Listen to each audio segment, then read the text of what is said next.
You spend $1,000 on a graphics card. You spend $400 on a CPU. You tune your RAM timings perfectly. And then you look at a panel that was designed 5 years ago. The biggest bottleneck in your setup right now isn't your GPU, it's your monitor. We are approaching a singularity moment in display technology. For the last 5 years, OLED was king, but in 2026, the king is being challenged. We are about to see the first real consumer launch of micro LED, the rise of DisplayPort 2.1, and refresh rates that defy physics. If you are thinking of buying a monitor today, stop. You need to see what is coming next month. Let's start with the holy grail, micro LED, not mini LED, micro LED. For years, this was technology that cost $100,000, but leaks suggest that at CES 2026, we will see the first affordable, and I use that word loosely, micro LED monitors for desktops. Why does this matter? Imagine the perfect blacks of an OLED, but with zero risk of burn-in and brightness that hits 2000 nits.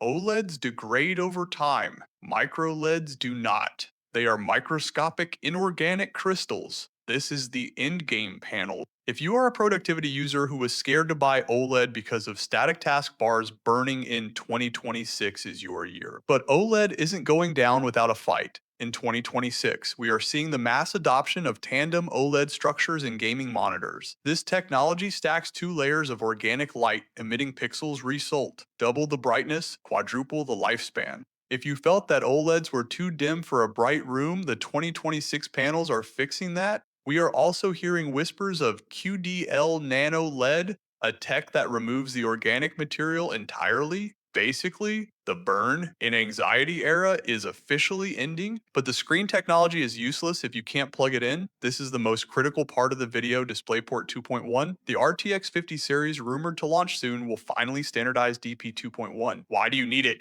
If you want to run 4K at 240Hz or 1440p at 480Hz without using heavy compression DSC that ruins image quality, you need DP 2.1. Most monitors sold in 2025 still use the old DisplayPort 1.4. If you buy one of those today and then buy an RTX 5080 next year, you are literally choking your graphics card. You won't be able to use the full bandwidth. Finally, speed 144 Hz is the new 60 Hz. 240 Hz is the new standard. But in 2026, 480 Hz is becoming the target for competitive gamers. Panel manufacturers like LG Display and Optronics are mass producing 480 Hz 1440p OLED panels right now. Motion clarity at 480 Hz on an OLED is basically real life. There is zero blur if you play Valorant, CS2, or Overwatch. This is the upgrade that gives you a literal competitive advantage. So here is the verdict. Scenario A. If you are on a budget, $300 or less. Buy a mini LED monitor right now. The prices have crashed and they offer incredible HDR performance. You don't need to wait. Scenario B. If you are an enthusiast wanting high-end $800 plus, wait, do not buy anything until we see the CES announcements in January. You want a monitor with DisplayPort 2.1 and potentially the new Gen 4 OLED panels?